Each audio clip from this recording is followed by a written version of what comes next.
I know you're snooker loopy nuts, so here we go. I might as well, rather than just talking, I might as well try and sing it. So, snooker loopy nuts are we, me and him and them and me. We'll show you what we can do with a load of balls and a snooker cue. Pot the red, then screw back for the yellow, green, brown, blue, pink and black. Snooker loopy nuts are we, we're all snooker loopy. Bum bum bum bum. Hello and welcome to the Snooker Loopy podcast. If it's your first time here, my name is Tom Mayhew, I am a comedian, and I'm here with my very good friend. He's a very big YouTuber, you all know his voice, you all know his face, it's Joe, the Hitman Hallard! Oh, the Hitman! Well, there you go. There you go. I don't think Michael will be very pleased with that. Hello, Michael, if you're listening. Hey, has he done a Let's Play on YouTube? I don't think he has, so... Well, he has got a YouTube channel, so... You know, and he has done the Stephen Hendry Tough Table Challenge, so, you know, on his own channel. He hasn't done it on Stephen Hendry's Q-Tips channel, so it's actually not an official attempt, unfortunately. A bit of a rivalry going on there. But, yes, wonderful to be here, and hello to everybody at home or wherever you are listening to this. And obviously, as we are recording this, it is very late on Crucible Eve, Tom, and we have got a very exciting podcast coming up. If you are new around here, don't expect it to be all serious like some podcasts out there. We are very much a comedy snooker podcast. We will have some very silly moments, and we will take the mick out of certain players, and there might be players that you like, but that's all okay. We're not going to be horrible, but don't all come at us when we predict Judd Trump to go out the first round, okay? How did you know, Joe? How did you know?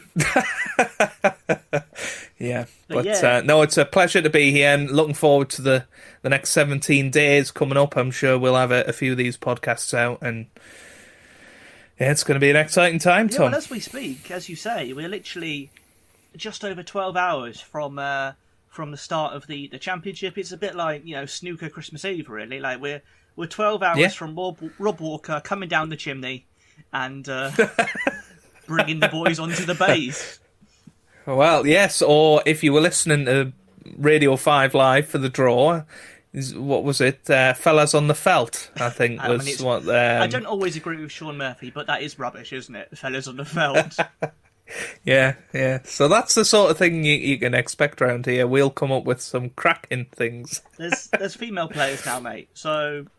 Well, absolutely, yeah. I'm not entirely sure.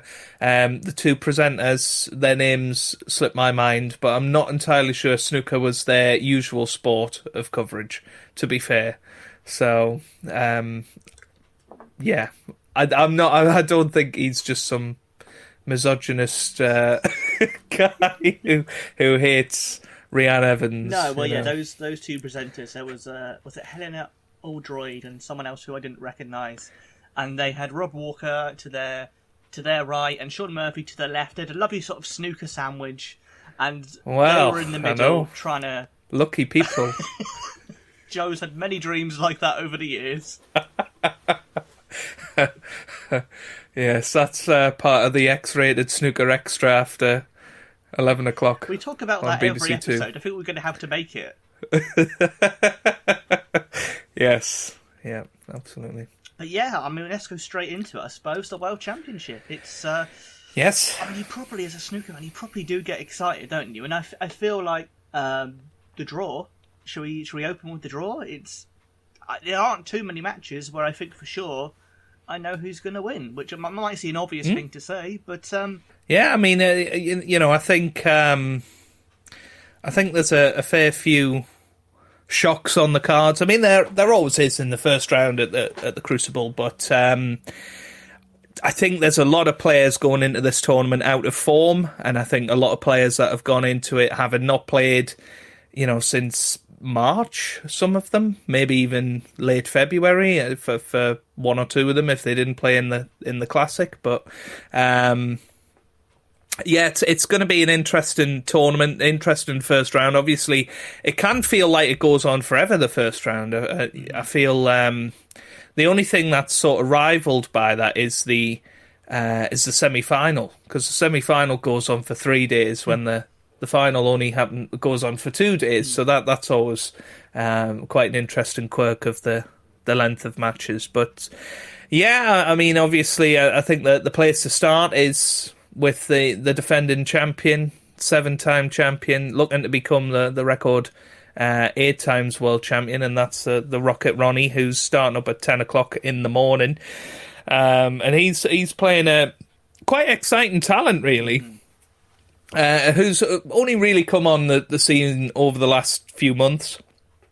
Got to the final of the Classic, didn't he? Pang Junxu, who came from 4-0 down against Crafty Ken in qualifying.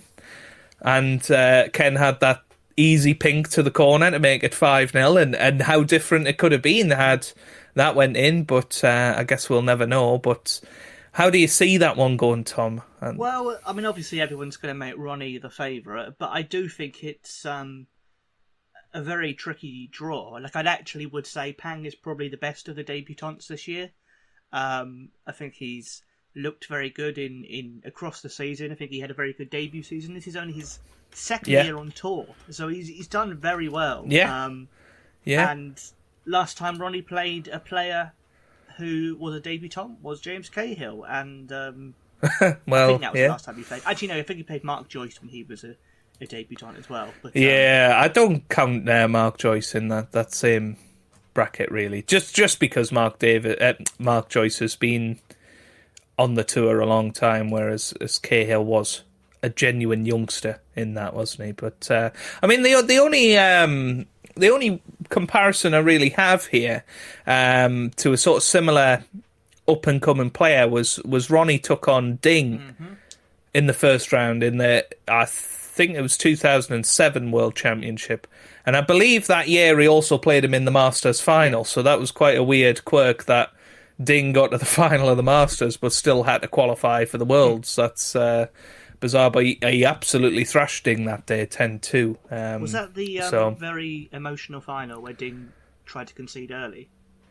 Yeah, that's the one. I think it was 10-3 in the final that day. But that's one of my earliest memories, actually, of watching Ronnie on a little sort of 10-inch portable TV. I don't know if you had a TV with a VHS slot in it. Those were the days, mate. Those were the days. Yeah. So yeah, I had that. Probably one of my early memories as well. Like, I always remember that Ding was clearly upset, and I think people in the audience were very pro Ronnie, and that was upsetting him. And I remember Ronnie clearing up at one point and kind of having to go at the crowd to go, no, you should support this lad as well. And that was a real amazing moment from Ronnie. I was like, he should get respect for moments like that, because he does, he sticks up for the.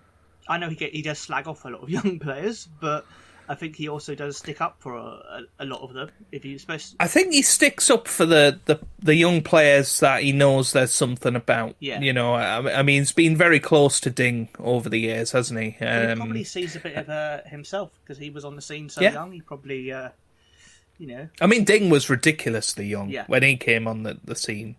Winning the UK's.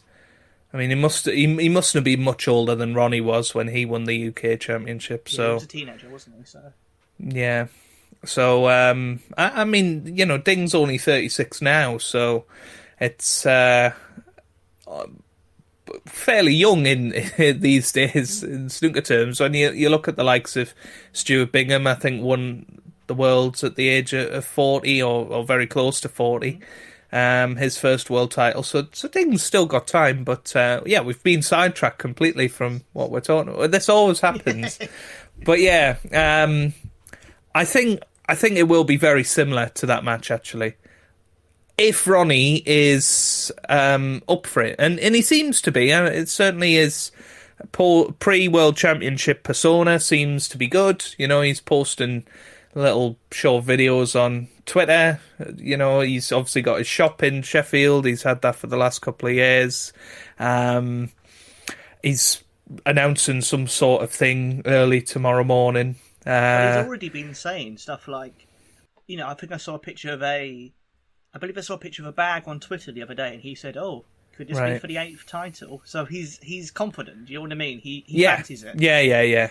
Yeah, no, absolutely. I think he's up for it. I think he's got a comfortable draw. I think, when we look at the draw open up, I think most of the players that he could come up against, he's very comfortable playing against if he wants to. And the only exception to that would potentially be Mark Selby in the final, but that's a long, long way away. I've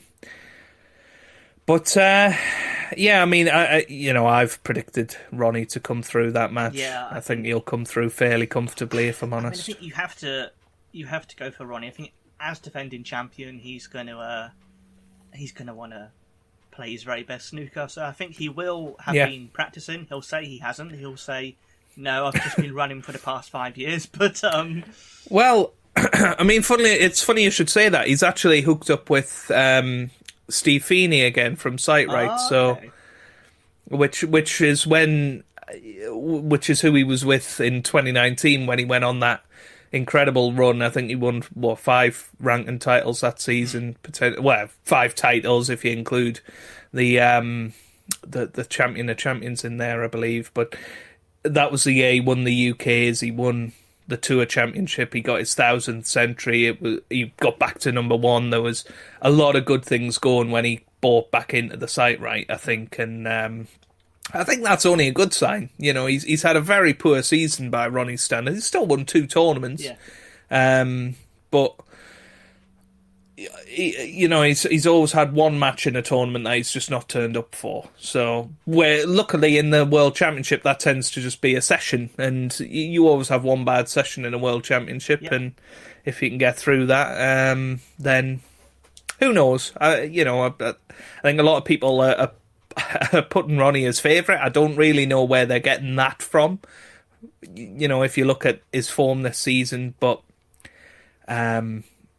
he will be difficult to beat, I think, over long distances anyway, for most players. I'd say he's got a pretty easy round to the quarterfinals, really, because his round 2 opponent will be either Ding or Hossein Fafai. Now, he beat Hossein fairly comfortably last season at the Worlds, and his record against Ding is pretty one-sided, I would say.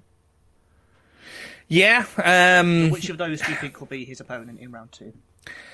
I do think it'll be Hussein, actually. Oh, really? I've backed Hussein to beat Ding. I watched a bit of Hussein in qualifying, actually, and he looked somewhere back towards his levels from last season. I think he had a bit of a rough season, really, for his standards. I'm amazed he's not in the top 16, to be honest.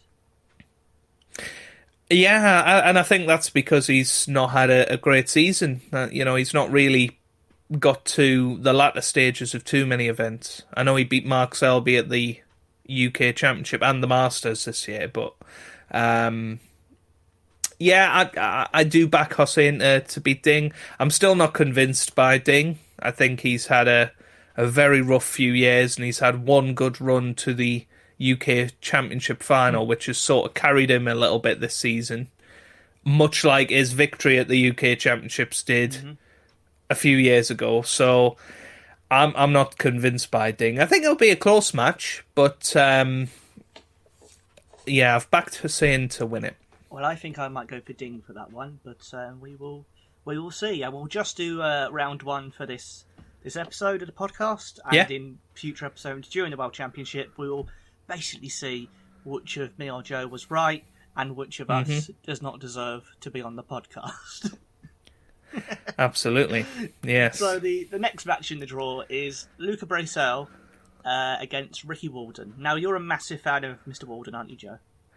I am a huge fan of Ricky Walden. You've got his poster on your wall. yeah, those that exist. All those wonderful posters of Ricky Walden. But he's won 3 ranking event titles. There's not many players that have done 3 or more. There's quite a few that have obviously won 1. Some of them have backed that up and won 2, like Michael White, but not many go on and win 3 or more. So there's real quality to Ricky Walden. Luca Bracel, funny stat, he's still not won a match at the World Championship. So this is an interesting Well, not at the Crucible. Yeah. So this is actually an interesting match up, I think. And Brissell, again, I've not really seen any evidence of him this season to suggest that he's going to do well. I think I backed him to reach the semi-final last year. He had such a good season coming up to it, and he had actually a reasonable draw looking at it last year. But yeah, he's not convincing me, and I'm not sure his attitude is quite there for snooker. Fighting talk from Hannard here. He's very, very talented, don't get me wrong.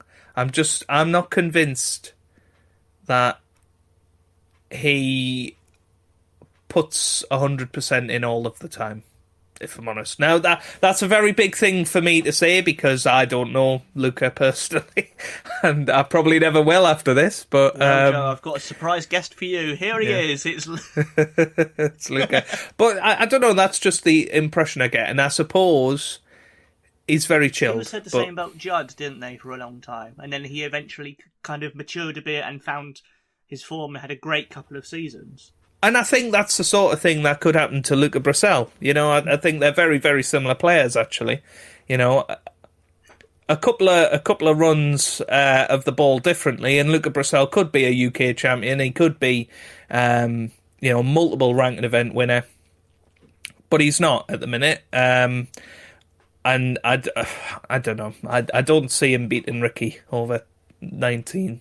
And they also played each other a few years ago, and Ricky did win that match as well. Well, I mean, this is... You've swung me there, Joe. I was going to go Luca, but literally on the podcast you've made me go, what am I thinking? Madness, let's go for Ricky Walden. Yeah, I mean, that's Ricky Walden is one of those players you don't know which one's going to turn up. He played very, very well against Tepchaya in the... Oh, you found that funny, did you? If you don't know which one's going to turn up, as if he puts on a different mask and you go, oh God, it's that Ricky Walden. Yeah, I mean, I know he's had a few health problems over the last few years, so it'll be good to see him have a run at the Worlds, actually. I think I'd love to see him back in the top 16 and regularly, fighting for these events, because I think that's where he belongs. He is a bit like a Marco Fu, actually. A player that I think can definitely be consistent up there. But yes, it was 10-6 back in 2018, where Luca Brissell was the 13th seed, funnily enough. Wow. So there you go.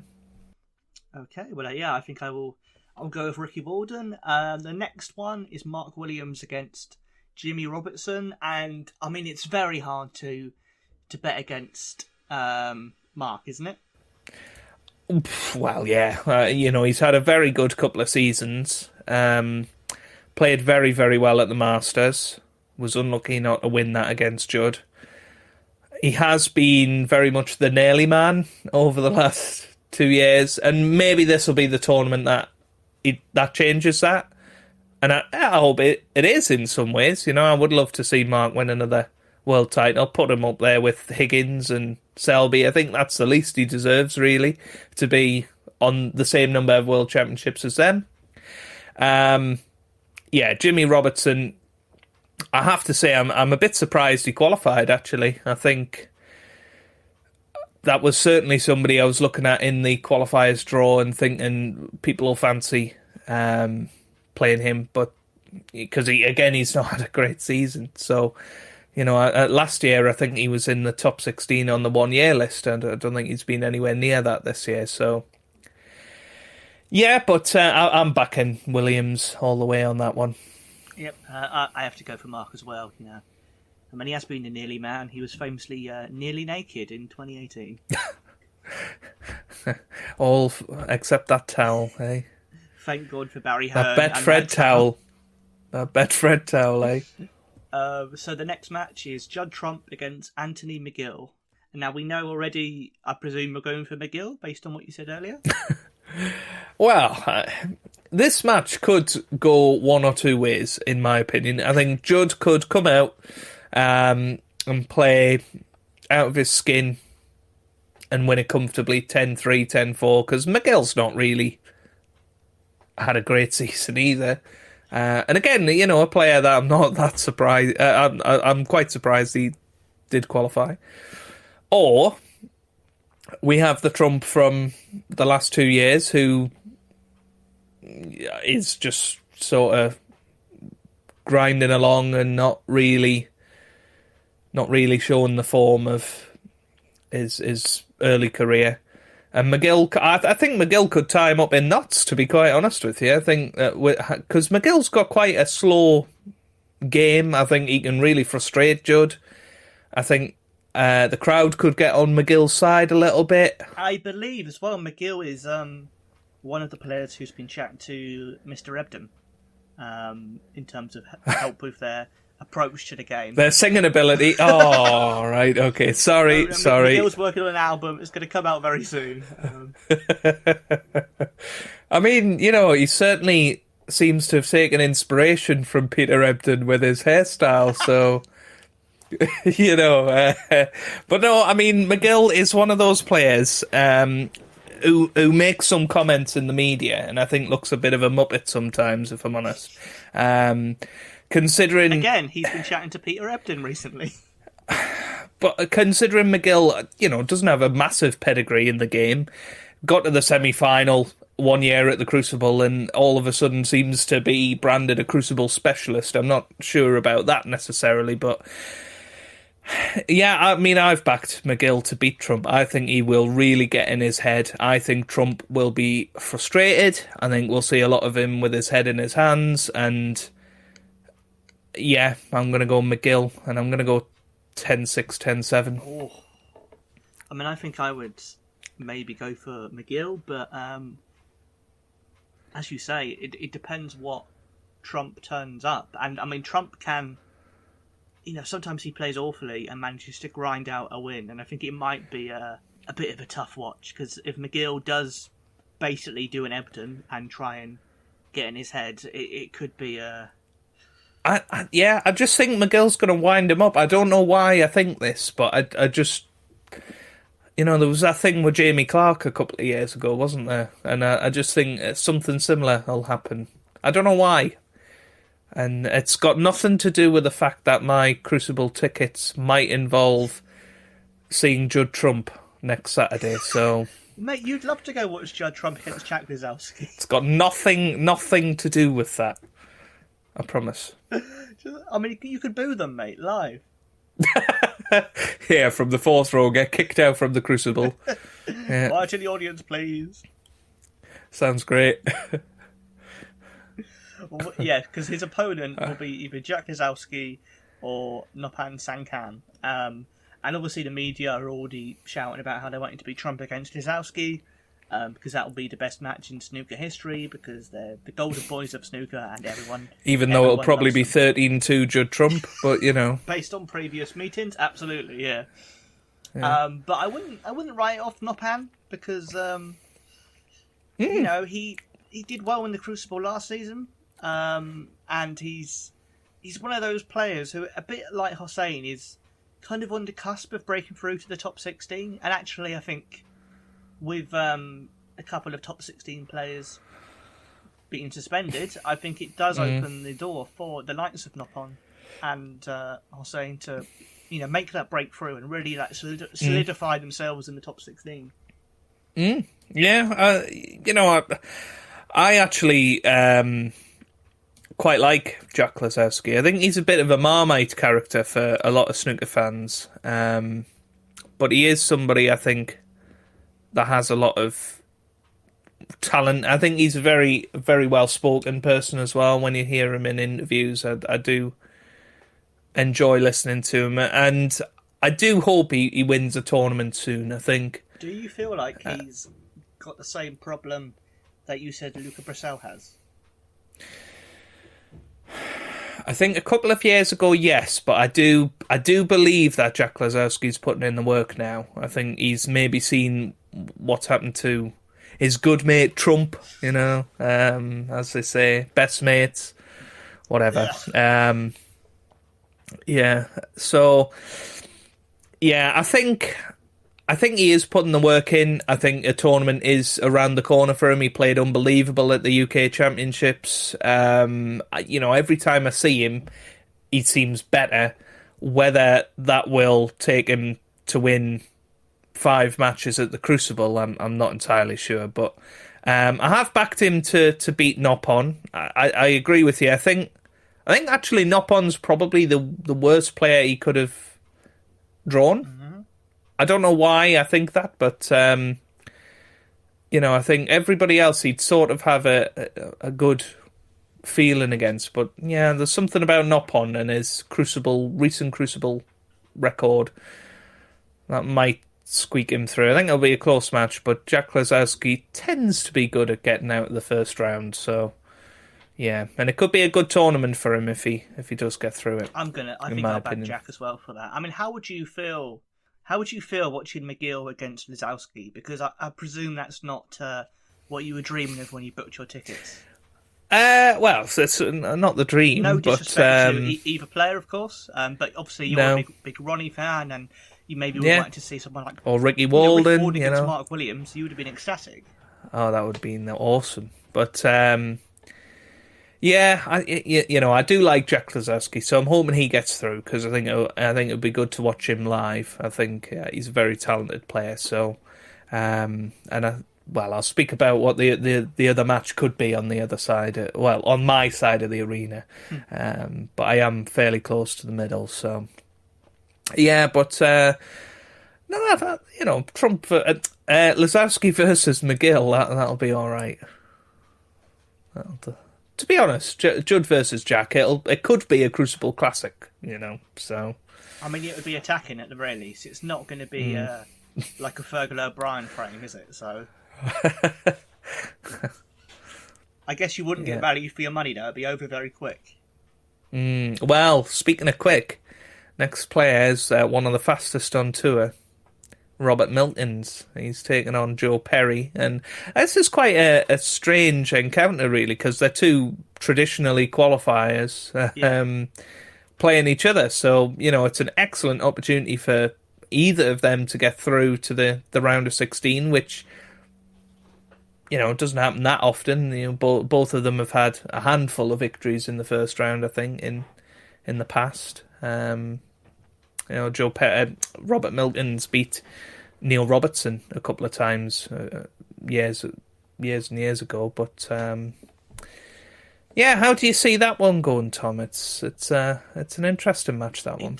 It's incredible, really, when you think that Joe Perry won his second ranking title at the age of something like 49 or 48 last year, I think. Yeah. And Robert Milkins won his first ranking title and his second ranking title last year and this year at the age of 47. So both...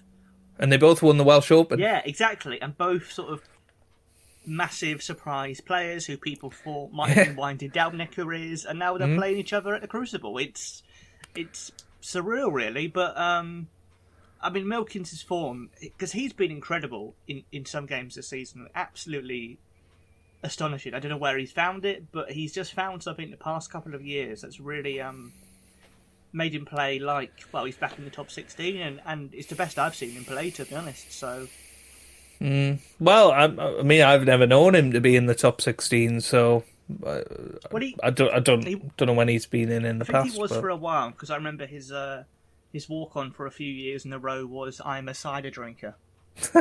Yeah, as I say, I've no idea. I will look into it, but his walk-on this season, I think it's going to be "I've got a new combine harvester." So there we go.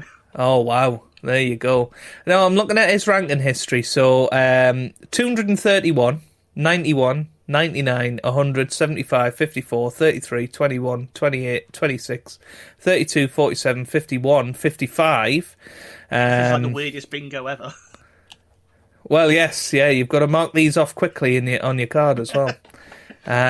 He got to number 18 in 2014. He did get to number 16 at the end of 2016, but other than that, he's not been in the top 16 ever before. So I assume this is his highest ranking ever. He must have just qualified quite a lot then, because I really I remember seeing him a few years in a row and being like, oh yeah, it's the The guy with the weird walk-on music. Yeah, I mean, for the World Championship, it seems like he has qualified quite a few times there, so that might be where it came from. But I'd fancy Milkins to. If he plays anywhere near like he has played this season, I think he'll win that fairly comfortably. Okay, yeah. What do you think? Yeah, no, I can back that. I'm not sure Perry's at his best. It was quite a Shredsville match against Mark Davis in the qualifiers. Obviously, he had that unbelievable end to that match. But I mean, just to take on the Black Bull, is that right?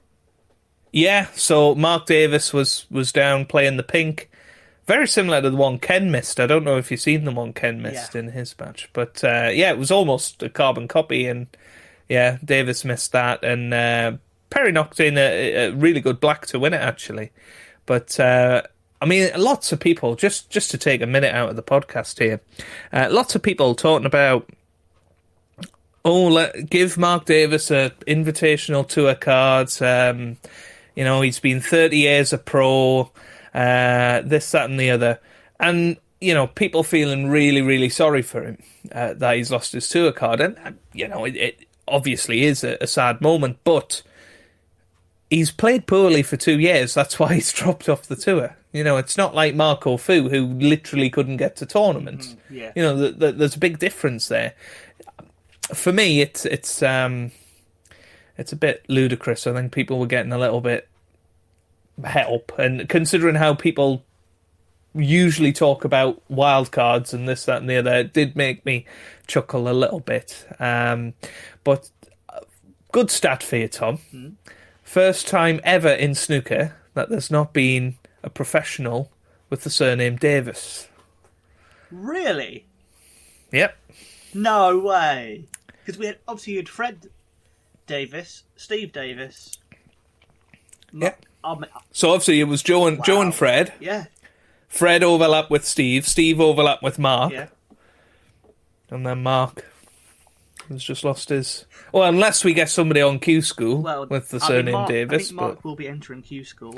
And, yeah, absolutely. But, you know, you look at Michael Holt, you look at Andrew Higginson, it's not going to be easy. But one of the most talented youngsters is Liam Davis, so... Spelt like... But it's IES, that's the problem. Does it not count then? Not for me. Not for me, no. That could have been another Davis for the next 30 years. Because that's actually one of my pet haters when I see on descriptions for WSC. It's got Steve Davis with IES on the back. And it's just, yeah, it's funny. But, yeah, I mean, just very quickly, speaking of wild cards, obviously Jimmy White has got his tour card on merit. Yeah. He was third on the 1 year list of those who haven't got their tour card for next season. So he's got 2 more years on the tour. And, you know, if he can have 2 seasons the way he's performed this year, there's nothing to say that he couldn't get back into the top 64 at the age of nearly 64, which would be quite the stat, wouldn't it? Yeah, you'd have to release a cover of the Beatles song, When I'm 64. when I'm number 64 in the when world. I'm ranked yeah. 64. Which, you know, I think he's ranked something like number 70, and it's a real shame, I think, that when you've regained your tour card, you don't get to keep your money from the last 2 seasons. It's a shame he has to start from 0 again. Yeah, because there's so many players who seem to always be stuck on the just outside that top 64. Yeah, it seems like the system is just broken, I think, because the person in 64th gets to keep all of their money from the last 2 years, but the person in number 65 doesn't, and that's... Yeah, if they're staying on the tour... I get it if you... qualify again through Q School, that you should start from 0. But I think if you just keep your tour card because you were one of the top 4 in the 1 year list, I think that should absolutely be looked at as you keep your money from the last 2 years, just in my opinion. Because generally they're going to be the people very close to the top 64 anyway. Yeah. So, No, I agree. But good to see. Good to see. I know a lot of people were very happy to see that. Yeah, I mean, I don't think. Definitely not. I don't think even Steve Davis earned a tough card in his 60s. Is that right? I think he retired. He had invitational cards in his 60s, possibly. Yeah, I mean, he was in the top 16 at the age of 50. I mean, that's a pretty impressive stat. Mm-hmm. But no, by the end of his career, he will have been...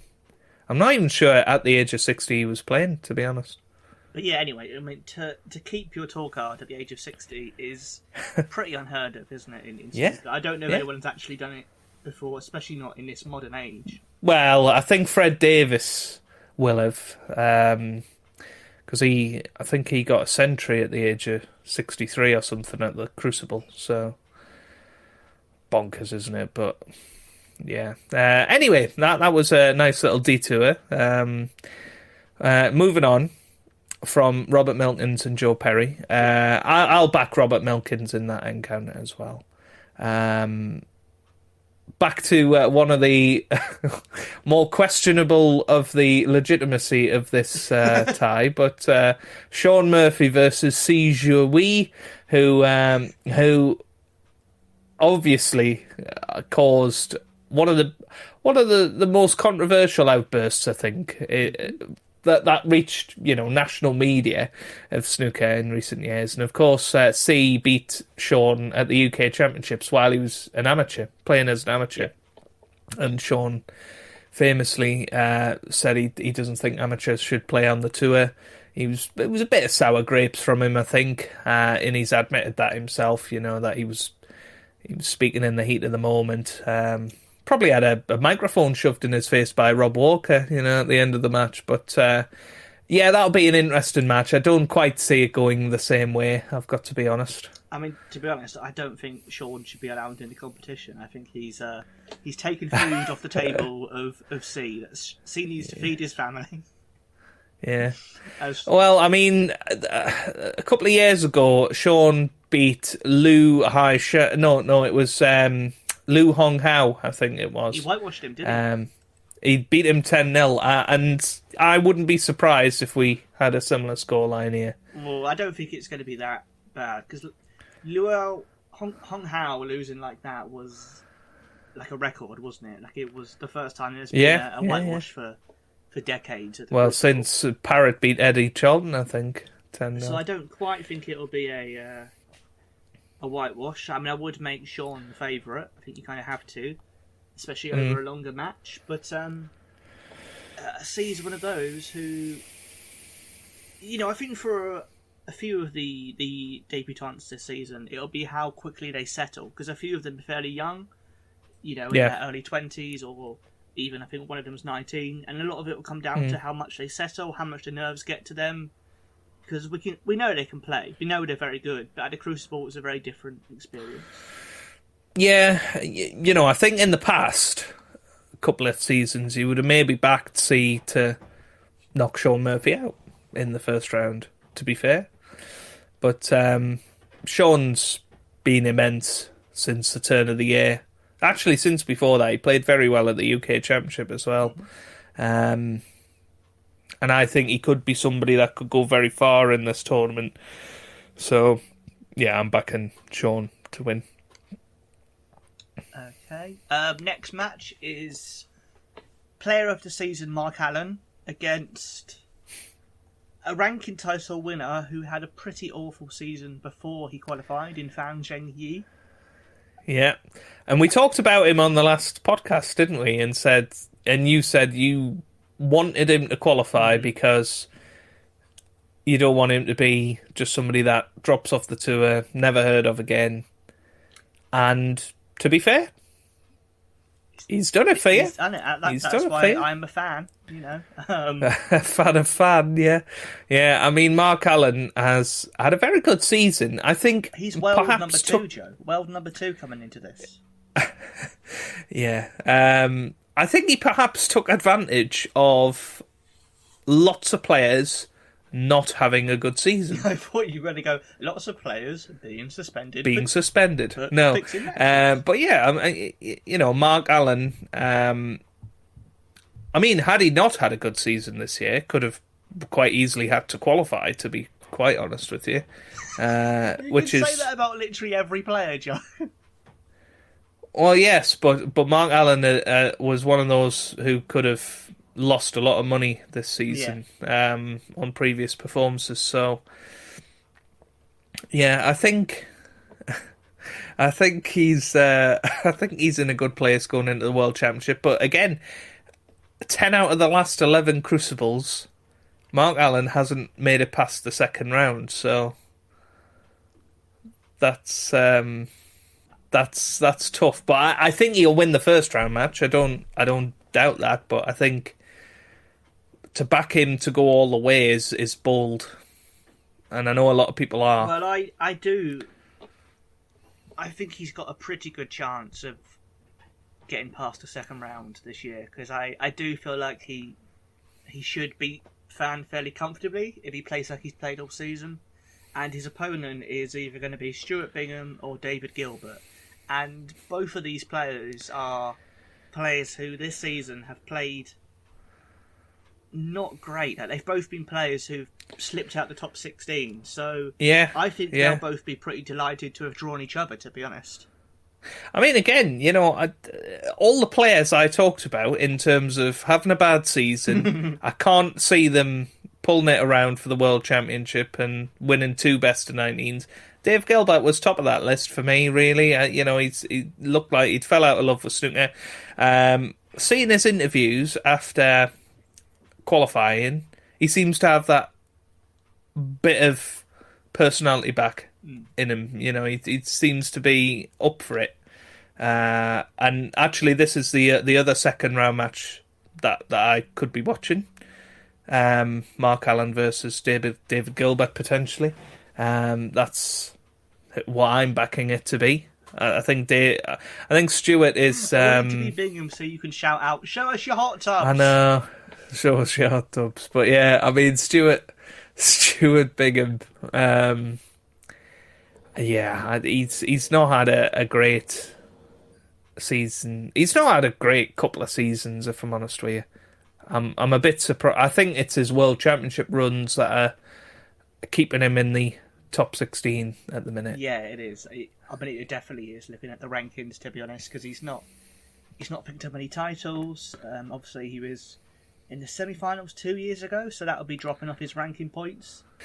Yeah, he could be somebody that drops into the 20s or 30s at the end of the season, depending on how results go. So it's a big tournament for him. I mean, provisionally, he is set to drop to number 29 if he loses in the first round. Ooh. Which is bonkers, considering he is, a reasonably mid-tier seed, isn't he? Yeah. Well, he's been a solid top 16 player for a decent chunk of time, and world champion. Yeah, I think he had to qualify last year. Was it last year he had to qualify, or the year before? Was it last year he qualified in? It was one of the years anyway. He had to qualify and then went far in the tournament. So yeah, I mean I think he's got about the worst draw he could have had in Dave Gilbert. I've got to be honest. I think. Yeah. I think he's in trouble. But he's a very heavy scorer. He's one of the actually one of the most attacking players on tour, which I don't think you'd really get that impression of him. To be honest, I don't know what it is about Bingham, but you wouldn't expect him to be somebody that has made as many 147s as he has, he's made as many century breaks as he has. What are you giggling at? I could see you giggling. Why don't you get that impression? Is it because you think I don't know. Too cuddly? Because he's got a hot tub company. No, I don't know. I suppose because, until he won the world title, he'd not really done a lot in the sport. So, a bit like Robert Milkins or Joe Perry, for that matter. So, we'll see. But I've backed Gilbert. Especially at the Crucible. He'd done nothing, had he, before he won it? I think it was the first time he'd reached a quarterfinal, so it was incredible. Yeah, and then he played Ronnie in the quarterfinal. Yeah, I think he played Ronnie, then Judd in the semi-final, and then Sean Murphy, who was in incredible form in the final. So, he had a hell of a run to win it, and who knows, he could well do it again. I mean, I'm going to go for Bingham to beat Gilbert, but I think that could go either way, and it could be a 10-9, to be honest. But part of me feels like Bingham will, he'll find something because he has to. He feels like that kind of player. Like, when he had to qualify, he did, and he got himself back in the top 16 by qualifying. So I just feel like he's that kind of player who, whenever people write him off, he finds something. Absolutely, yeah. Ali Carter against Jack Jones. I can only see this going one way, although it is one of the classic matches, a bit like Jamie Clark a couple of years ago when he beat Mark Allen, I think it was, in the first round.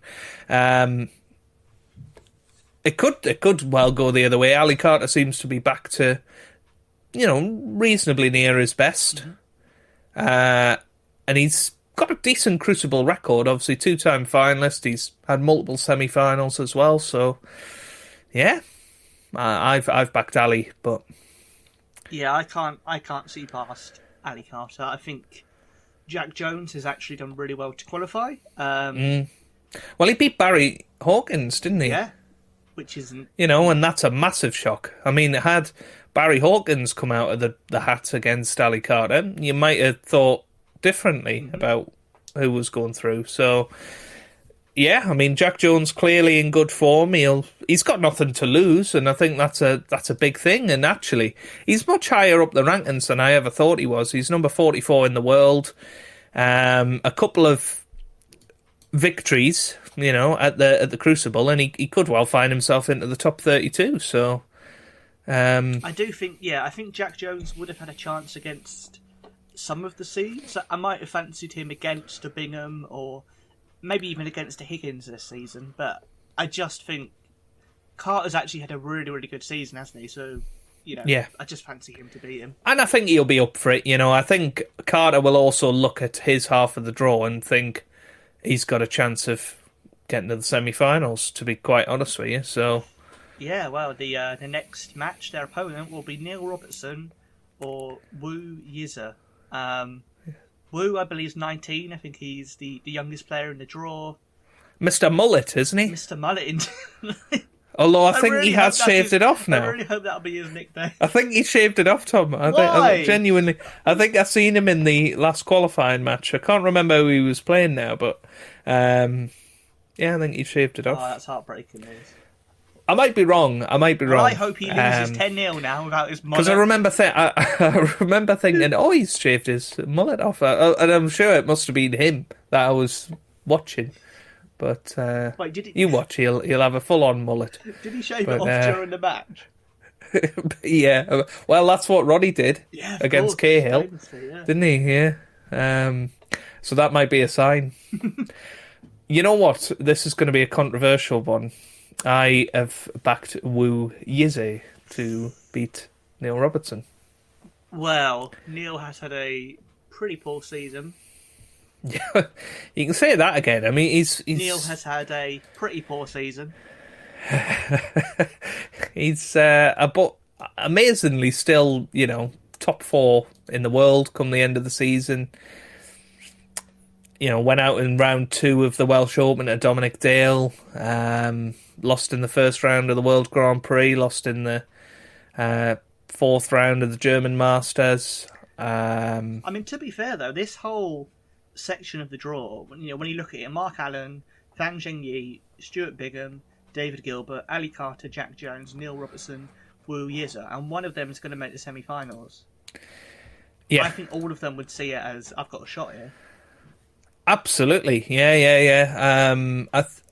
I've backed Wu just because Neil, he's got a horrible recent Crucible record, hasn't he? Generally not in the first round, but, we'll see. I mean, if Neil Robertson gets through the first round, he's got a genuine chance of winning the tournament, in my opinion. But I don't know. Again, he's not been convincing this season. There's always one huge seed to go out in round one, and I think Neil Robertson is the one this time. It's a big one.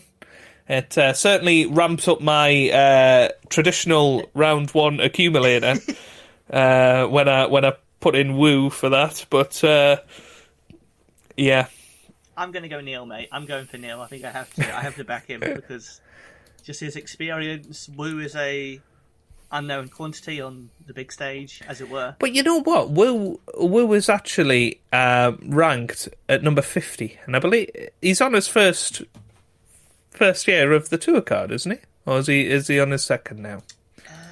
No, it must be second, surely. Otherwise, he would have had an incredible season. I don't know. Let's have a look.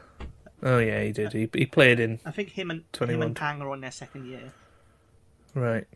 Okay. But yeah. Who knows? Hey, who knows?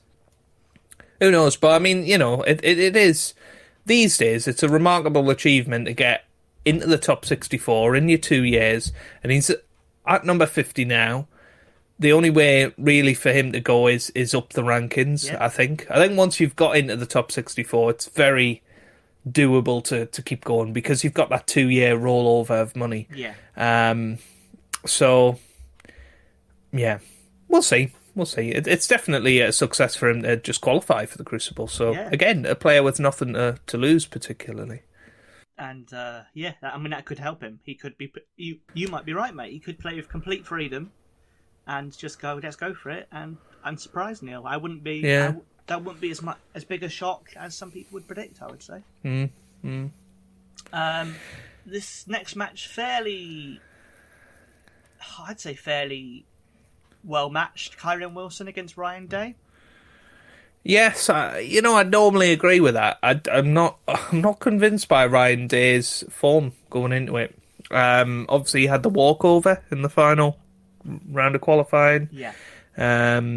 Was 4-0 up anyway, but he played. I think it was Ashley Hugel in the penultimate round, and that was a horrible match. It was honestly, it was poor standard. So, and Ryan Day actually had a interview with Rob Walker after that match, and I don't know if you've seen it, but he talked about if he was having another season of bits and bobs of good form, then next season's probably going to be his last. I can't is what he said. That. I get so annoyed by players who are basically just outside the top 16 going, "Oh, I might retire." It's like, mate, you're not playing that badly. Yeah, I think there's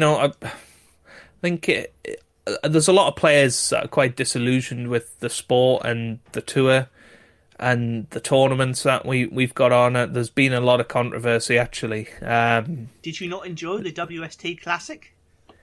But, well, yeah.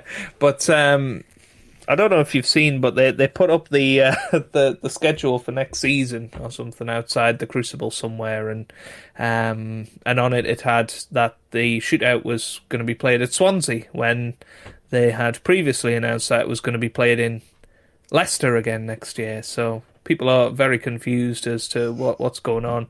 The players apparently have not found out anything, and WST have just put that out in Crucible Square and for the public to see before any of the players have seen. And apparently there's going to be multiple tournaments before Christmas in China as well that the players haven't found out about. So yeah, I can see why people like Ryan Day are a bit like, they've probably earned enough of a living from snooker to be comfortable for a decent amount of time. Yeah.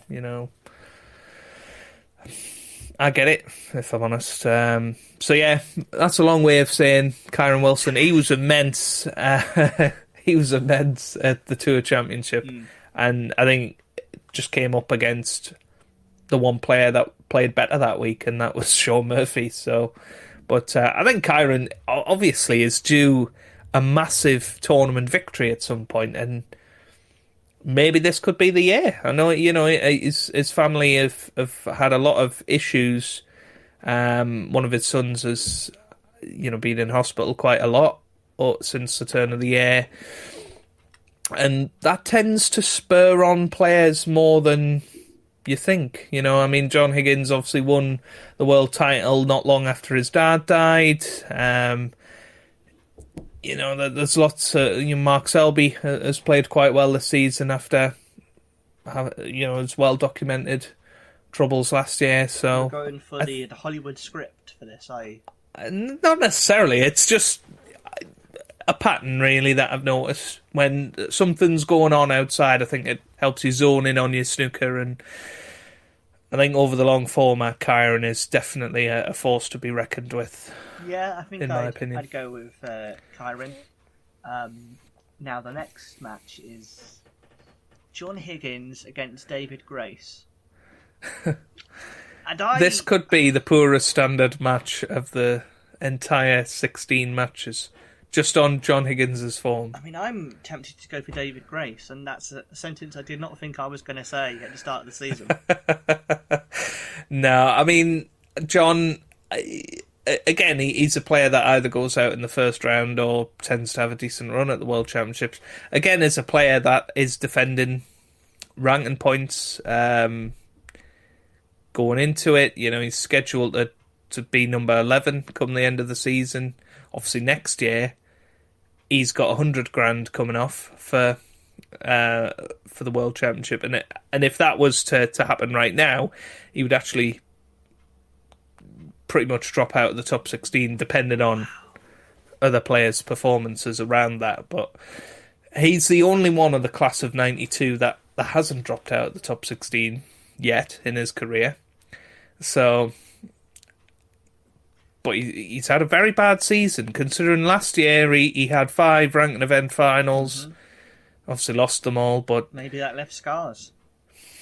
Yeah, and I think he did talk about it in the summer. He talked about how it was one of his toughest seasons ever because he lost so many tournaments from winning positions as well. Mm-hmm. Then obviously lost against Ronnie in the semi-final. He didn't play particularly well against Ronnie. It was a massively hyped match, and Ronnie won it very comfortably in the end. Yeah. Which you would never normally say about Ronnie against John Higgins. Yeah. He never seems to do that. So, and I know he came out of last season very deflated, and it seems like he's had a real struggle this year. Oh no, Joe, he just went to a lot of spin classes. That's all it was. Yeah, well, exactly. Maybe that's what it is. Maybe that's what it is. Who knows? But I mean, his 1 year performance is quite shocking, to be honest. So I'm trying to find him on the 1 year list. This is difficult work. Stu Bingham number 39 on the 1 year list. John Higgins number 54. Wow, on the 1 year list going into it. David Grace is probably above him. He is. David Grace is number 40. So on season form, David Grace should actually be the favourite for this match. Right, I'm going to go for him. Amazing Grace, I call him. I've gone John Higgins. Yeah, I'd love to see John Higgins get back to form. He is one of the players that, plays proper snooker. Yeah. On to the penultimate match of the first round, and it's a local derby. I should be really pleased about this matchup, shouldn't I? That's why I was leaving it to you to introduce it. I thought this was basically a home match for you, isn't it? You've got the Tyneside Terror, Gary Wilson against some guy called Elliot Slesser. Never heard of him. But no, I mean, to be fair, I watched quite a bit of Elliot Slesser in the qualifying, and he is playing well. For those who don't know, when Joe was about 10 or something, Elliot Slesser beat him in a snooker tournament, and Joe has not forgiven him since. No, I was 13. He was 16. He was, a bit older than me. We were playing in a Riley's Ronnie O'Sullivan Future Stars event or something, which I've tried to look into a little bit. I know I showed that to Tom off camera, but yeah, Elliot beat me in the final of the local heat in Sunderland in 2011. That was a reasonable time ago. But some players in the final of that, the overall finals of that event, well, some like the Lincolnshire Sausage, Stephen Hallworth, he was in there. There was quite a few players that I've seen in there. That Jamie Clark won it, actually. Jamie Clark won that event. So all the best to Elliot Slessor. I know he's played at the Crucible before. He did all right, actually. But went out in the first round, and I think it's going to be a very close match. I think Gary Wilson must be on cloud nine how he's got through the Crucible as a qualifier, as a seed. I mean, that's ridiculous, really. Yeah, the first time he's done that as well. Yeah, absolutely. I mean, he won his first tournament earlier this season, and I do think Elliot Slessor can give him a good match, and if he becomes world champion, then I can say I was beaten by a world champion. There you go. Oh, I hope that happens now.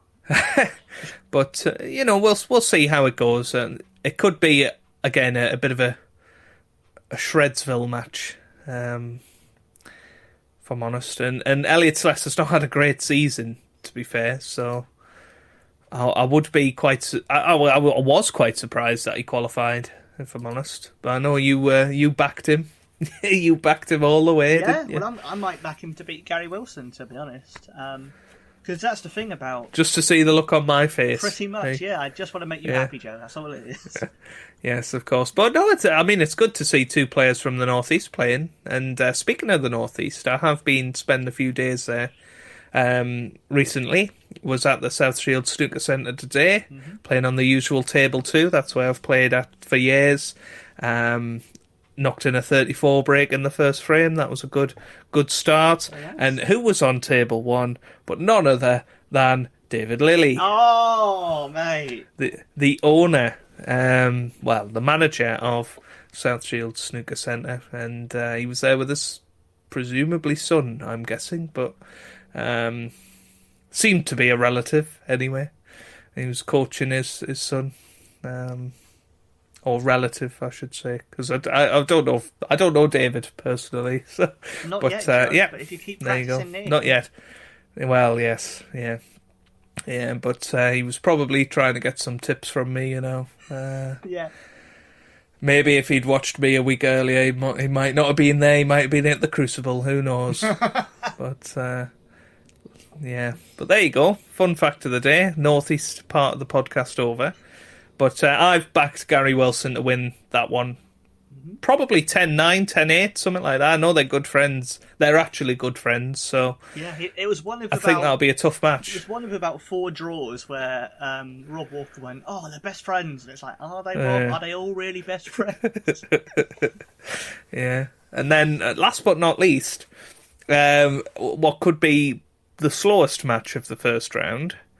We've got Mark Selby, Jester from Leicester, against Matthew Selt, both who are known for their defensive skills on a snooker table. I mean, I think that is a harsh description of Mark Selby. I actually think it's lazy journalism, as Sean Murphy would put it. But, Mark Selby, seemingly back on form, I think is going to have a very good tournament, probably. Lots of people backing him to win it. Not sure about that, but we'll see. And Matthew Selt, I don't know, bit of a journeyman pro for me, if I'm honest. But probably will come out of the blue in the next year to 18 months and win the Gibraltar Open or something, and will end up inevitably in the top 16 when there's only 16 players left. He's won a ranking title, isn't he? Oh, did he win the Indian Open? Yeah, one of the weird, smaller ranking events, I think. Right. So he has won a ranking, which again, he's one of those you go like, what, really? You don't really think of them as that level of player. He's kind of very much a mid-tier player. I can't really see past Selby there. No, I've got to agree with that. Selby has had a decent season. Had he won the decider against Sean Murphy, he'd have been world number 1 going into the tournament. Actually will drop to number 10 at the end of this tournament unless he wins it. So, a little bit of pressure riding on that. But, if he does win it, or if Ronnie wins it, either of them, it's very much the Selby and O'Sullivan era, isn't it, of the World Championships. It's been, since 2012, we've only had Stuart Bingham and Judd Trump and Mark Williams that are different to Selby or O'Sullivan. I've backed Mark Selby, and I think he'll win it quite comfortably, actually. But if it goes tight, I don't know if they're playing an evening session for their final session.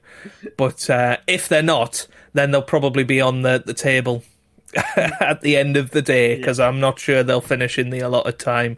I think Mark Selby plays a little bit later on in the tournament, doesn't he? I think it's Wednesday and Thursday for him, so which might work out quite nicely for him. It reduces what we call this 17-day marathon into a 13 or 14-day marathon, which is still long, but it makes a big difference, I think, starting your journey that late. Yeah, I'd agree. But there are our predictions, everyone, and we've mainly gone for the seeds, I would say. Yeah. But I mean, generally that is the way it works out. I mean, as you said, like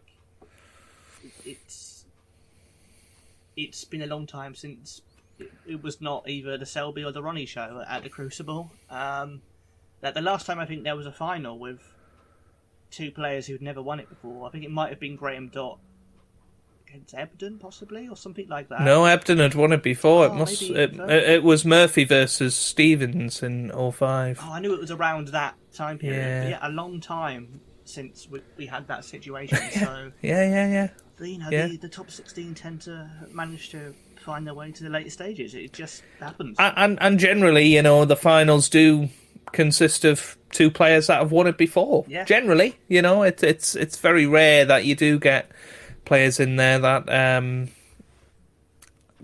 at least been in the final before. So it's going to be a great 17 days. I think I've predicted 5 players or 5 seeds to drop out of the first round. And just to finish off the sort of prediction side of it, every year I go on to Sky Bet, or other betting companies are available if you choose to do that.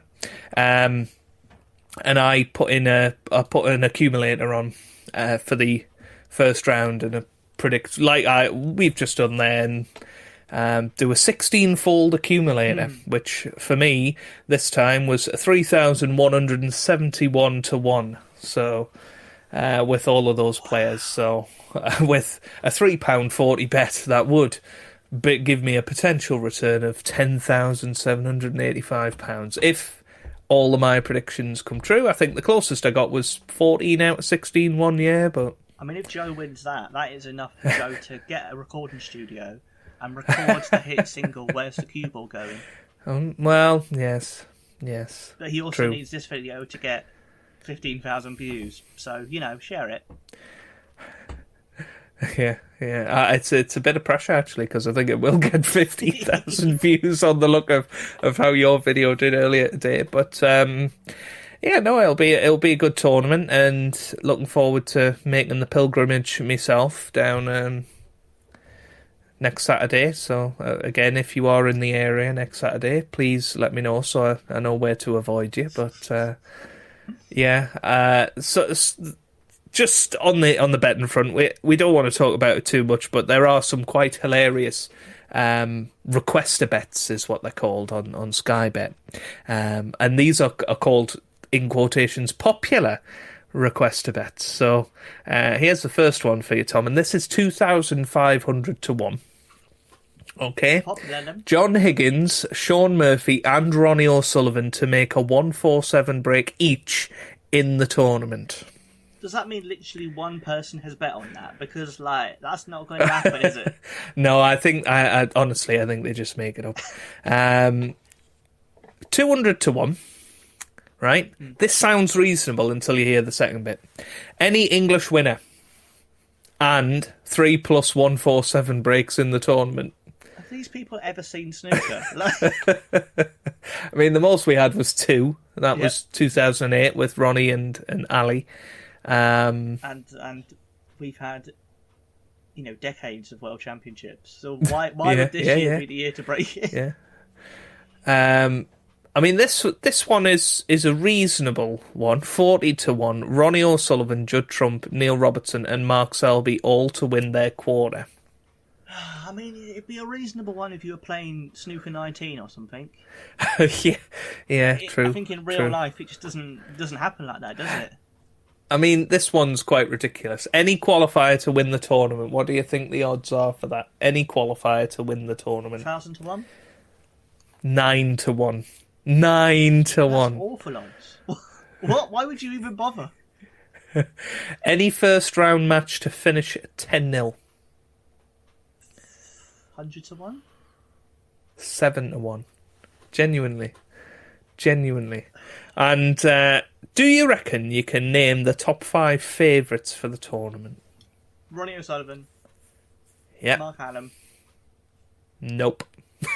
What? Oh, sorry, what? That was my second most confident answer. Yeah. Okay, Judd Trump. Yep. Number 3. Mark Selby. Number 2. Mark Williams. Number 9 on the list. Oh my god. Okay, Neil Robertson. Yes. Number 4. I'm just trying to think who's in the top 5 of the rankings. They'd probably just... But then Adam's second in the rankings, so I don't really get it. Sean Murphy. Yeah, number 5. And now, do you reckon you can do the 5 longest odds to win the World Championship? Oh, okay. Jack Jones. Yes, he's the 3rd at 150-1. Pang, probably just because he's playing Ronnie. You will not believe this. He's actually reasonably mid-table, 100-1. You can't make Ronnie the favourite, then have Pang. That makes no sense.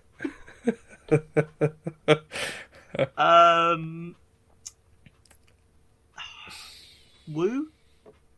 Yes, he's the 4th longest odds at 100-1. C? Yeah, 5th. Just because I presume they're all going to be debutantes, to be honest. Even though I think that would be unfair on Fan. But is he... No, David Grace, I presume. Yeah, David Grace is 300-1. That's the 2nd longest odds. Is there one more? There's one more, and he is the longest odds of the lot. Really? Or equal longest odds, yeah. Mark King. No, he would bet on that, but it's not him. Is it Matthew Selt? It's not actually. It's Elliot Slesser. That is very unfair for poor old Slesser. Yeah. He's not even the lowest ranked player. He's in the top 64. Yeah. It is very harsh, isn't it? Right, yeah. So if you want to go place a bet on someone, place a quid on Slesser, see what happens. Well, yeah. Joe will be quid doing each it, way. won't you, Joe? You know? Well, yeah. If I had the 10,000 in my account potentially, maybe I'd put it all on Elliot Slesser to win. All of a sudden, 3 million I've made there. There you go. 300-1 he is. 300-1. And he's also, weirdly, the longest odds to make the highest break, which is an odd one. Like, he's by far the longest odds to make the highest break. 225-1. David Grace is at 175. Most other players are at 100 or less to make the highest break. It's bizarre. Somebody's really got in for Elliot Slesser on Skybet. And it's not you. You don't run this. And it's not me. You don't run this website, do you, Joe? I do not run this website. No.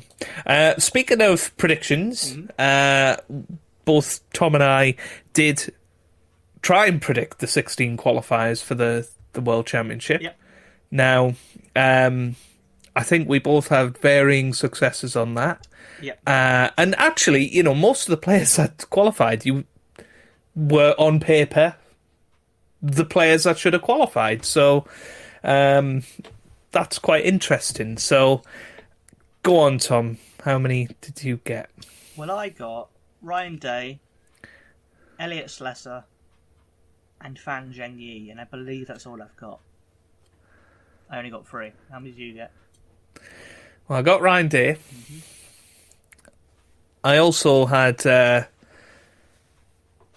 Dominic Dale to win, and Alan Taylor, so, I didn't have much of a chance. I mean, that's the thing. Some of mine I predicted. I predicted Graham Dott, who got to the last day. I predicted... Graham Dott? Graham Dott. I predicted Anthony Hamilton, who got to the final day. So, I don't think I was far... You were unlucky, yeah. I got Ryan Day, Noppon, and Ricky Walden. So we both got 3.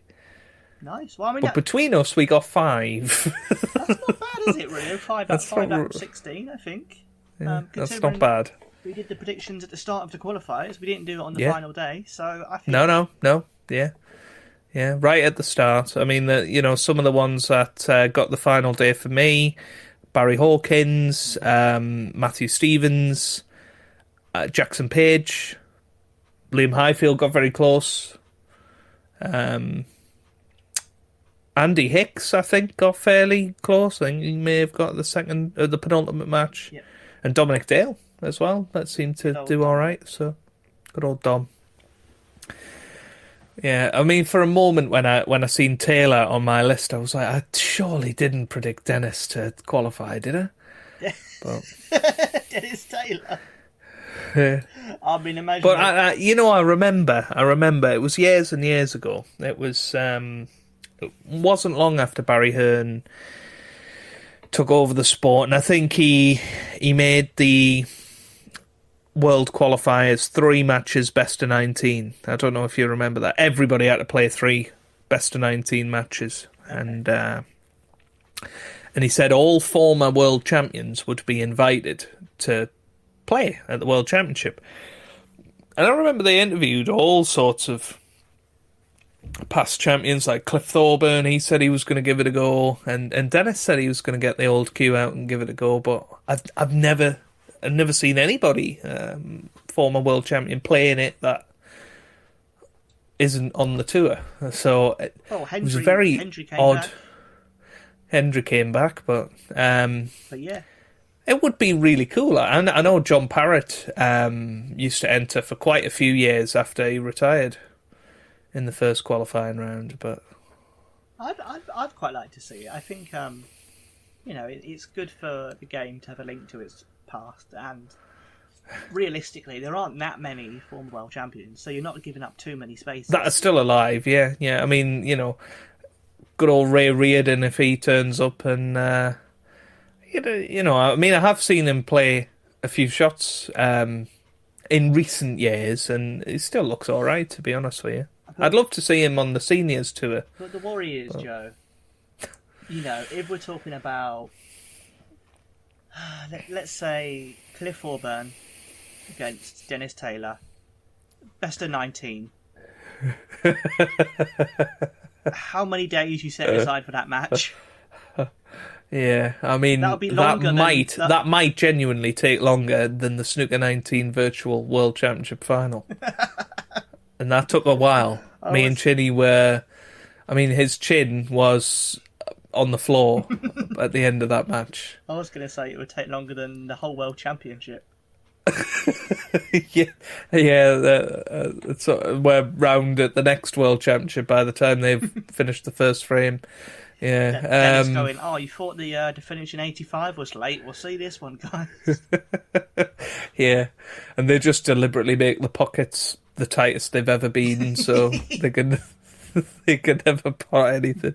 But no, it'd be cool to see. I mean, of course, most of them would do worse than Hendry did this time. So, and I guess that's why it's not a thing. It's a good idea until it's not, basically, until it's not. But yeah, that's an interesting one. Bum. Right, well, shall we go on to one of our regular sections? Shall we go on to Cue the Music?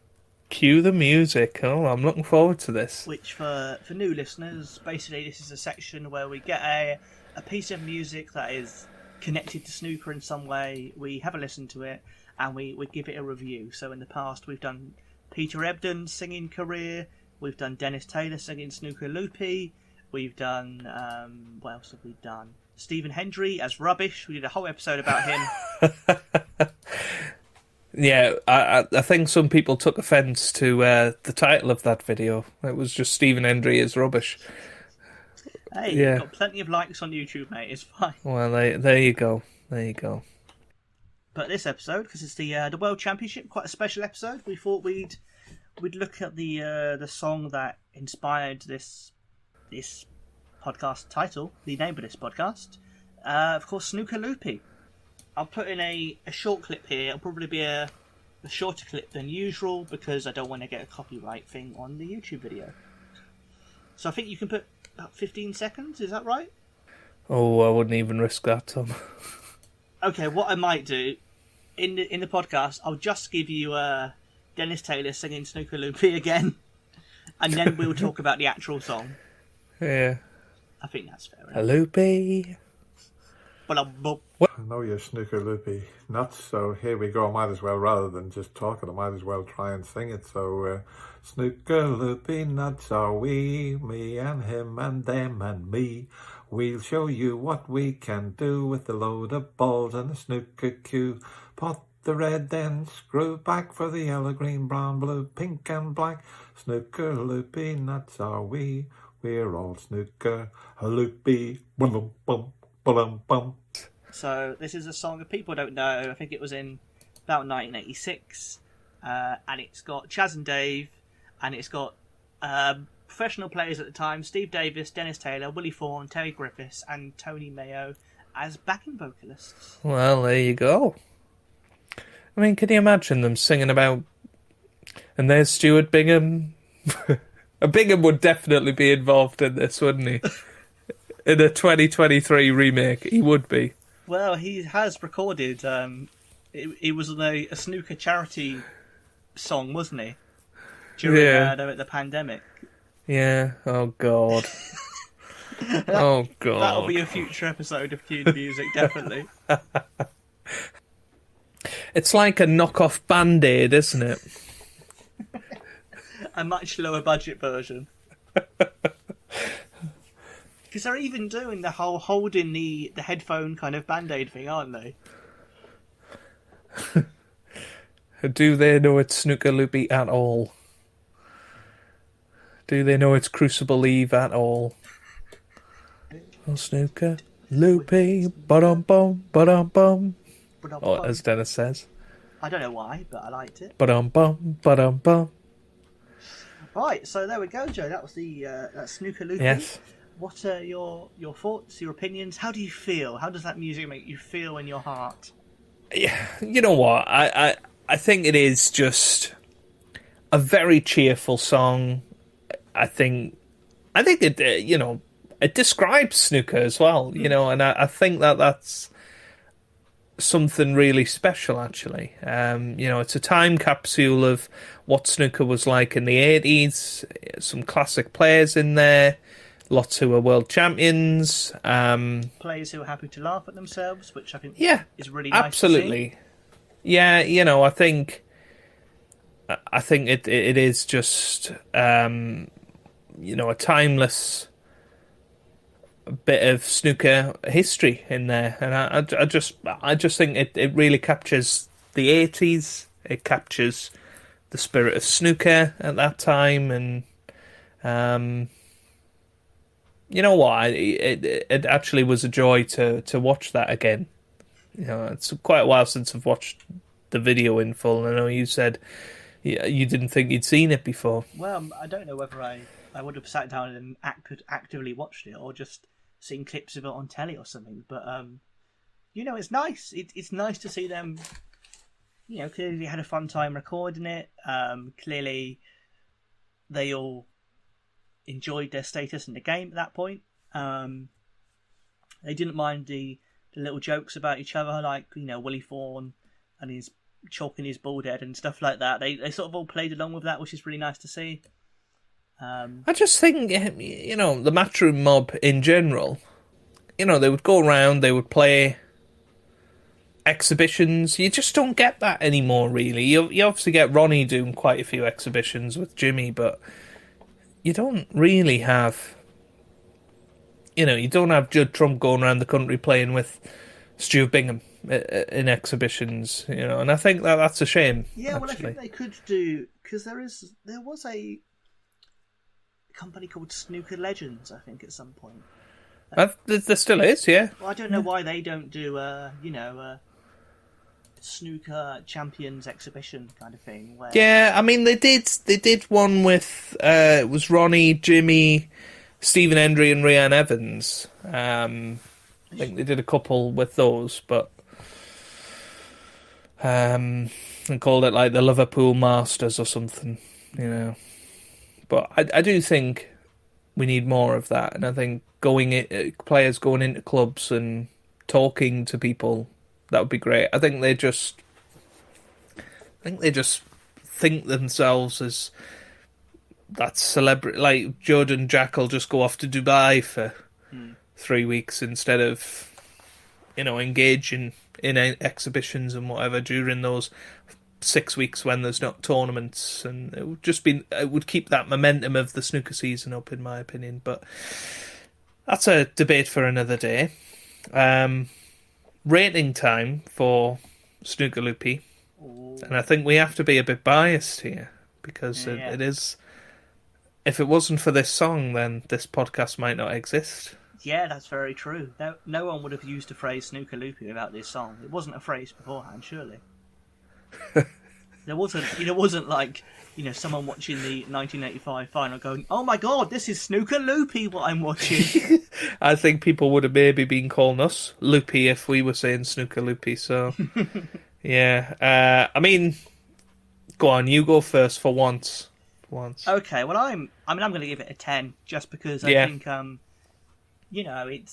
it as you say, it encapsulates a time period. It really captures that mid-80s boom of snooker. It's got a lot of the big players in the game. It's not got all the big players in the game, and there was actually a rival single released at the same time, which we will talk about in a future episode of the podcast for Cue the Music, that featured the likes of Hurricane Higgins and other notable names who are upset at not being involved. So we'll talk about that at a slightly later podcast. But in terms of the world champion, the player that lost in the final the year before, Dennis and Steve were both there, and it's just great. I just think it's a really, really nice sort of celebration of snooker, and it's not trying to be cool, which snooker shouldn't do, because it's not. Yeah, it's not cool. It's quite niche. It's quite unique, and it embraced that in a really lovely way. Absolutely, yeah. It's a 10 from me as well. I think it is the ultimate snooker song, isn't it? And I'm surprised it doesn't get played more around Crucible time. Well, I feel like it always will pop up most years as part of some sort of piece they do on the BBC, purely because how many snooker songs could they possibly have? So it does pop up, but I do feel like it's yeah, and I don't know whether you'll keep this bit in the podcast from when we talked about it, but we called it the snooker version of Band-Aid. Yeah.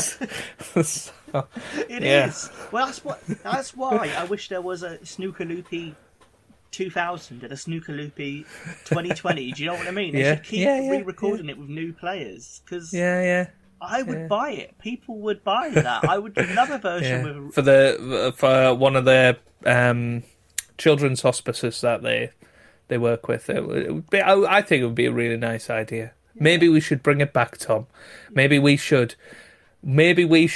As we are immortalising Snooker Loopy with this podcast. We should potentially go out there, contact all these players, and form it up. We'll be the new Bob Geldofs of this world. About time. About time. Snooker Bob Geldof. Why not? Absolutely. We'll try our best, all right? So that was Cue the Music, and make sure you tune in to the next one to find out what other rubbish we can muster up from snooker's past. We've had Stephen Hendry, we've had Peter Ebdon, obviously, but that's the best so far. And the second version of Snooker Loopy. I mean, how many versions of Snooker Loopy are we going to manage to fit in to cue the music? Hopefully 1,000. Oh dear. Bum.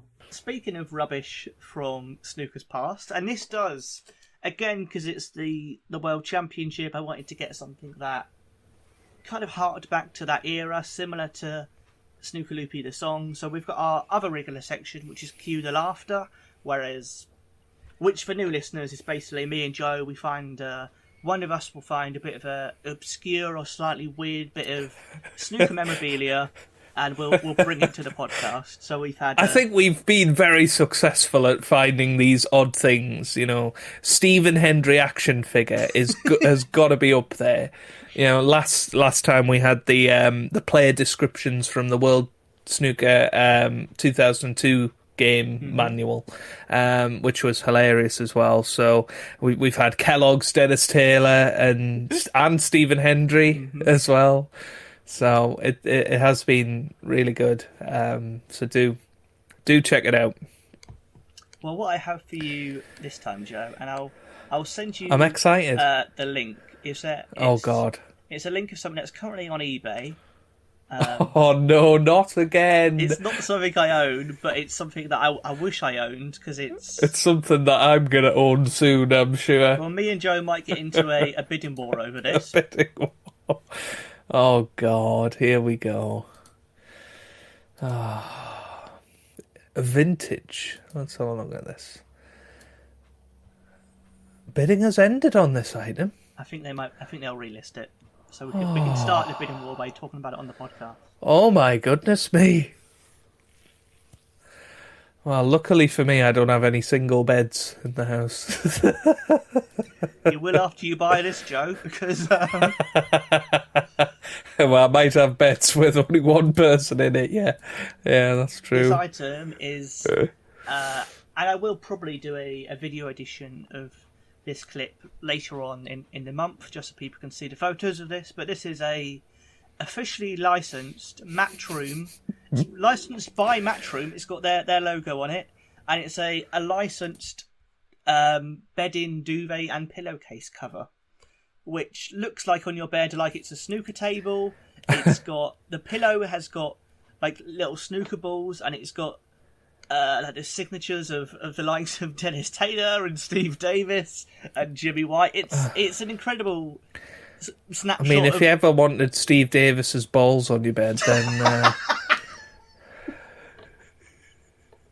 that was your chance.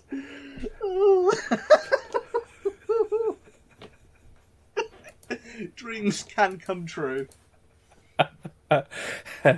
Yes, that's going to be another edition of the X-rated Snooker Extra at 11 o'clock on BBC Two.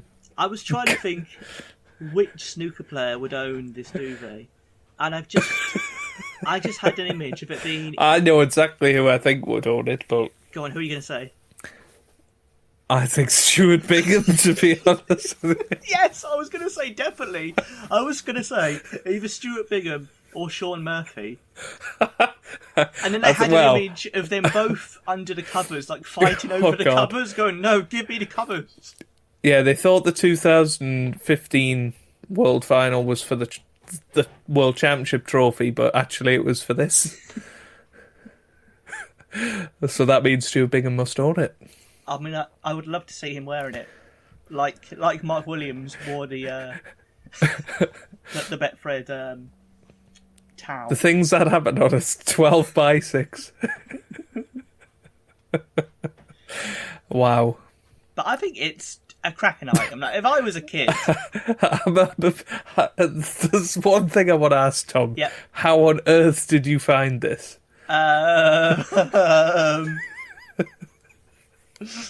Well, I was typing in Steve Davis's balls. Were you actually? No. It was not what I was expected to come up on Google Images, I'll say that. Oh, God.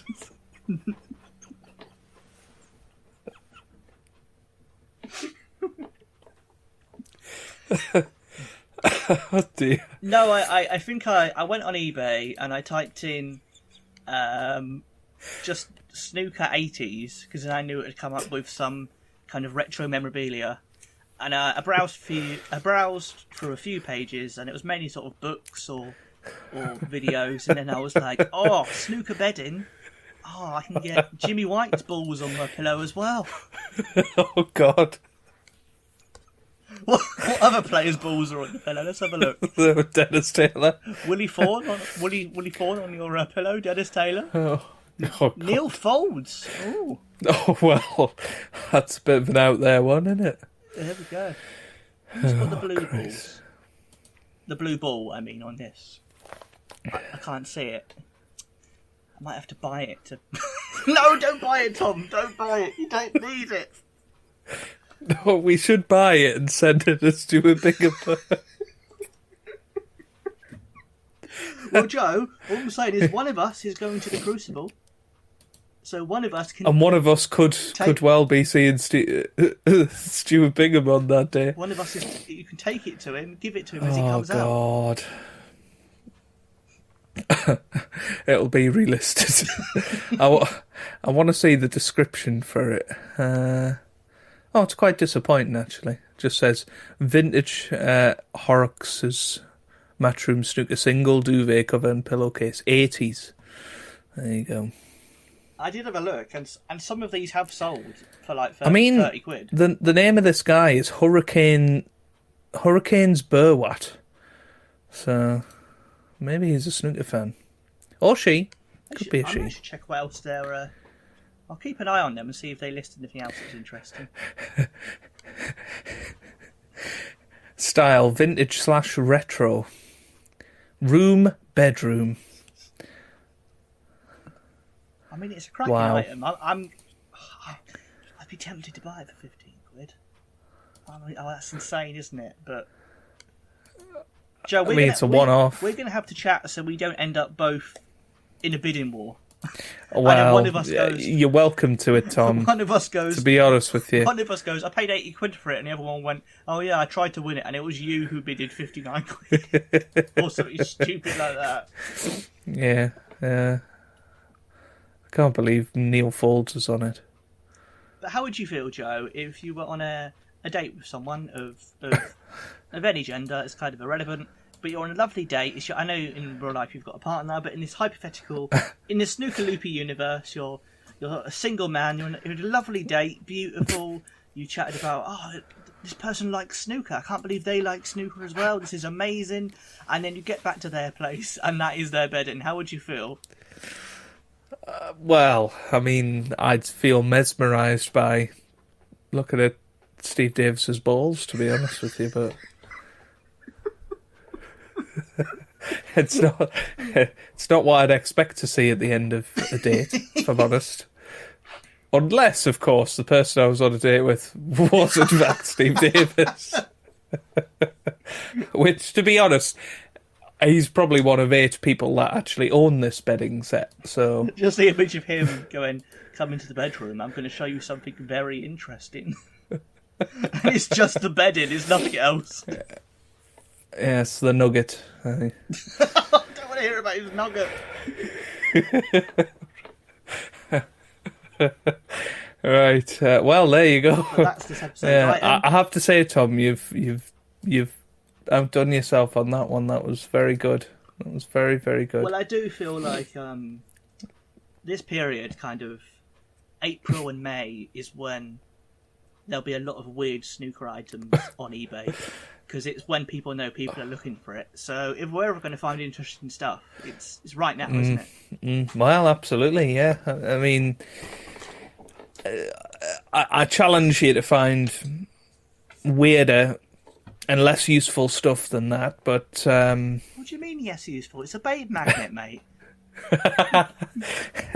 Yeah, you call it whatever you want, Tom. Won't make it any better. I mean, by babe, I do mean the pig from the film. Yeah. I mean, perhaps it's what Mark Selby had on his bed to get there as Vicky. Yeah,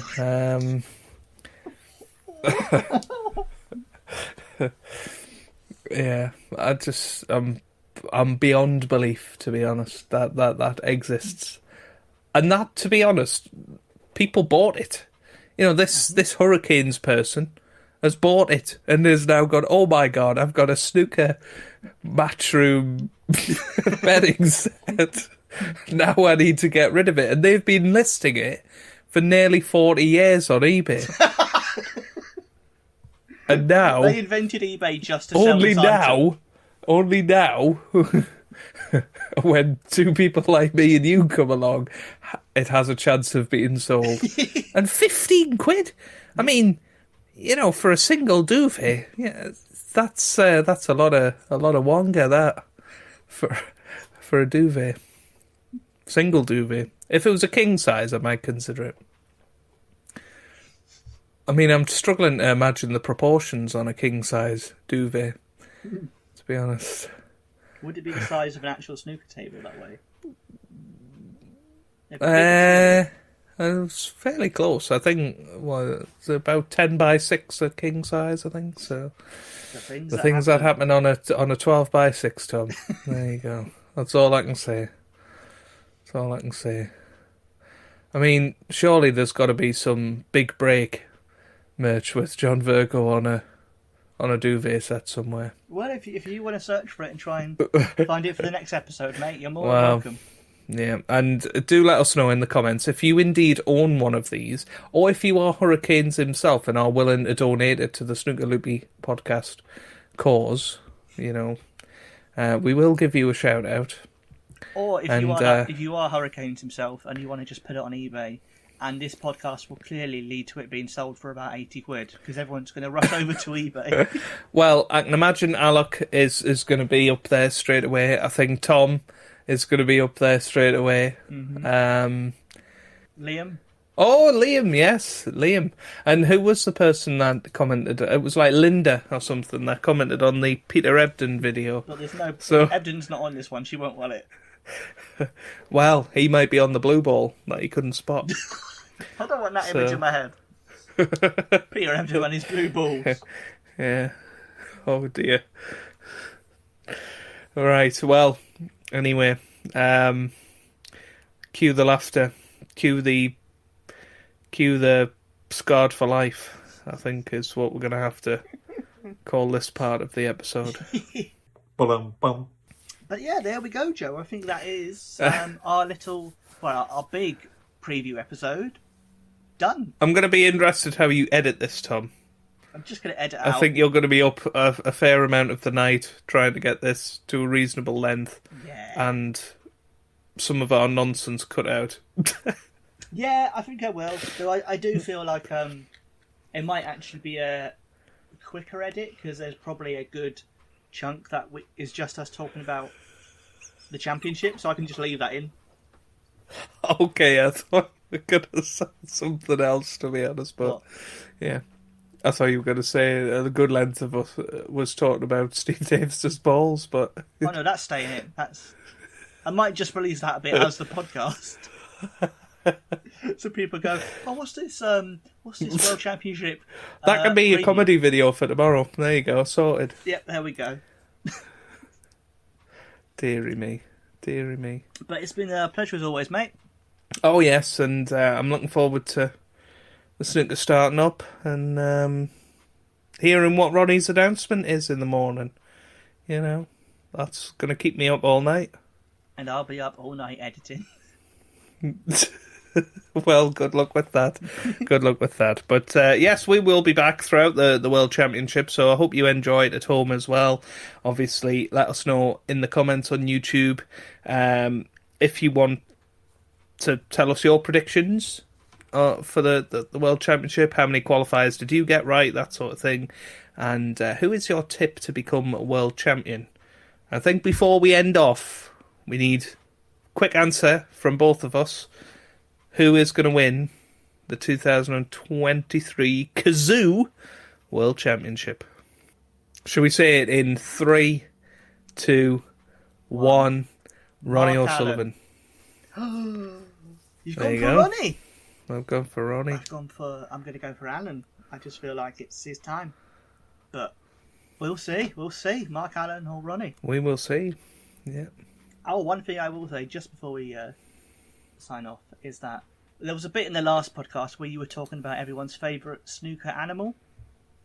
Because we talked about the pigeon, and you said, what's your favourite snooker animal or crucible animal?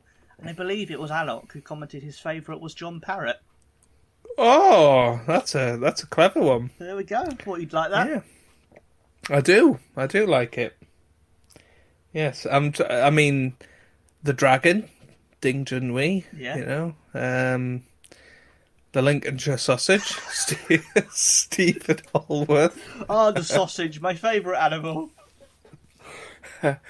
Yeah, I can't think of any other animal-related nicknames, but do let us know if you know any more. There must be some more.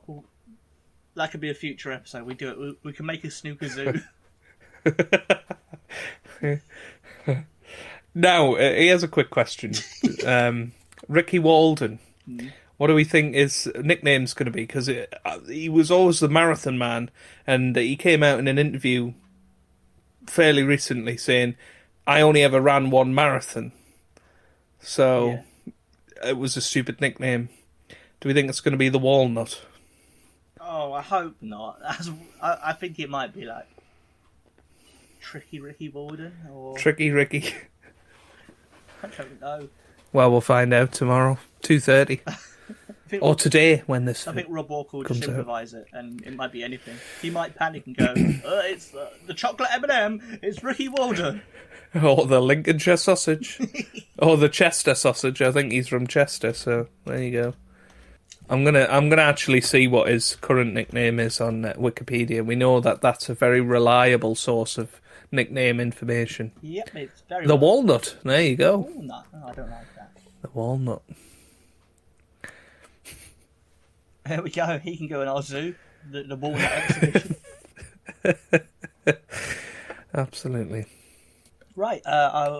We'll end it there. Thank you guys very much for listening. If you've listened this far, then please do leave a like or a comment on whatever platform you listen on.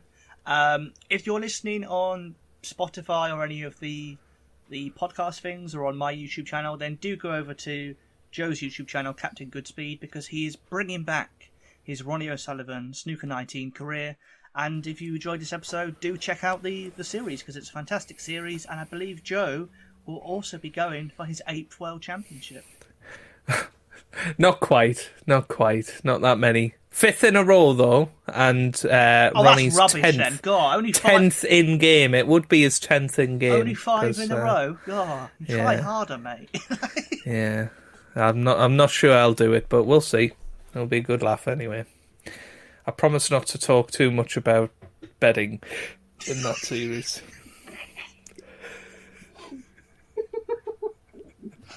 That's good to hear, mate. It's really good to hear. Yep. Good night, JB. See you, Dennis.